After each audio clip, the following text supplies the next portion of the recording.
Pajjiżna għandu bżonn viżjoni fit-tul b'investiment serju sabiex il-kwalità tal-ħajja tal-poplu titjieb. Dak kien l-appell li twassal mill-kap tal-Partit Nazzjonalista Bernard Grech flimkien mal-membri tal-MCESD matul laqgħa li saret it-tnejn wara nofsinhar fil-Parlament bit-tema ewlenija tkun il-kriżi nazzjonali tal-qtuħ tad-dawl. Fl-istess laqgħa ġew diskussi problemi oħra fosthom id-dranaġġ li qed jintrema fil-baħar, l-infrastruttura, il-governanza tajba, l-edukazzjoni, il-mudell ekonomiku u s-saħħa.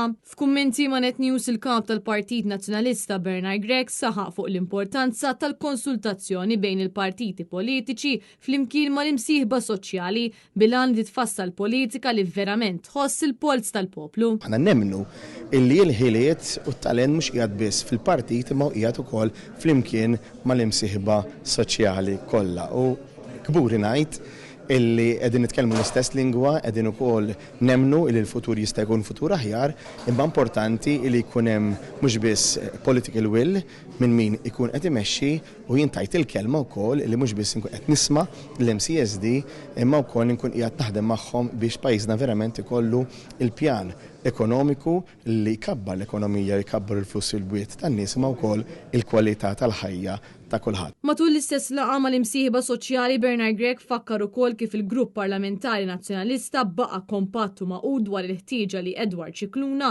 kellu jirreżenja mill-kariga tiegħu. Min-naħa tiegħu ix-Shadow Minister għall-Enerġija Ryan Kallus sostna l-Gvern ta' Robert Abela traskura is-settur tal-enerġija tant li matul is-sena li għaddiet pajjiżna ra l-inqas investiment f'dan il-qasam fl-aħħar 10 snin bil-poplu qed jesperjenza tuħ tad-dawl jum wara l-ieħor. Diskussjoni tagħna iffukat fuq 4 pilastri ewlenin: l-investiment, it-trasparenza, ir-riżorsa u l-effiċenza. Dawn aħna lina lenkajna 4 pilastri fejn il-gvern tifalli. L-investiment naturalment kulħadd jaf illi minħabba fih qegħdin fis-sitwazzjoni fejn qegħdin illum u it-trasparenza wkoll għaliex qed ikun hemm istanzi fejn ma nafux is-sussidji fejn sejrin, ma nafux fejn mhux qed tkun tuħ ta' dawl, regolatur li mhux jagħti jara li l-Ena Malta tagħmel xogħla u allura għandna hawnhekk l-istrutturi ta' min suppost jara li l-Ena Malta tagħmel xogħla ma jsirx. Jikkummenta iċ-chairperson tal-MCESD David Xwiereb.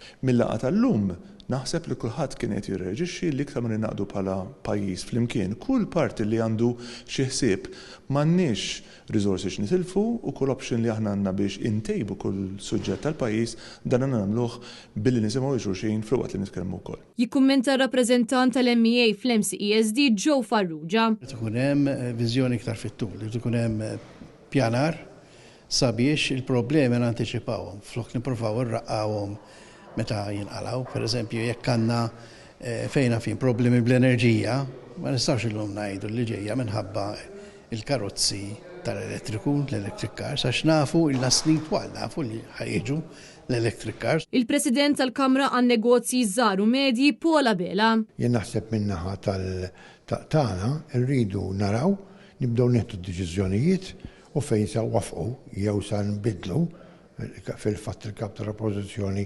irrispondini li Gvern Nazzjonalista biħsieb li jinċentivaw l-ekonomija li jrid il-pajjiż.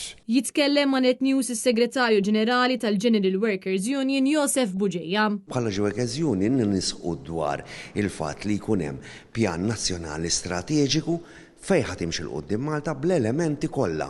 Jifri l-edukazzjoni, l-infrastruttura, enerġija, xogħol, is-saħħa, kollha flimkien nafu fejn sejrin da f'kulinkwa organizzazzjoni isir business plan biex dik l-organizzazzjoni fejn isejra. Jikkummenta l-President tal-MHRA Tony Zara. Aħna bħala assoċjazzjoni tal-lokandi u restaurantira għajjemna wkoll il-carrying capacity tal-pajjiż, jiġifieri dal-pajjiż kemm jiflaħ nies fuqu. Irridu insibu kemm jiflaħ nies fuqu u nippjanaw għalih. Jikkummenta Joseph Vella, il-kap eżekuttiv tal-UHM Voice of the Workers. Bħala UHM qed nisqu li hemm bżonn li jkun hemm pjan wieħed nazzjonali anke fejn tidħol l-enerġija kemm f'dik li hija produzzjoni, kemm f'dik li hija wkoll distribuzzjoni. Tikkummenza Marta Sportelli, il-kap eżekuttiv tal-Kamra tal-Kummerċ. Ilna diversi snin niġbdu l-attenzjoni tal-Gvern dwar l-importanza illi nindirizzaw l-ixxu tal-enerġija b'mod holistiku. Kemm fejn jiġi għan-netwerk u għad-distribuzzjoni tiegħu, però wkoll meta qegħdin nitkellmu dwar it-take-up ta' renewable energy. Illum rġajna sħaqna dwar il-pożizzjoni tagħna fejn qegħdin ninsistu illi hemm bżonn pjan holistiku. Giulia Falzon, għal Net News.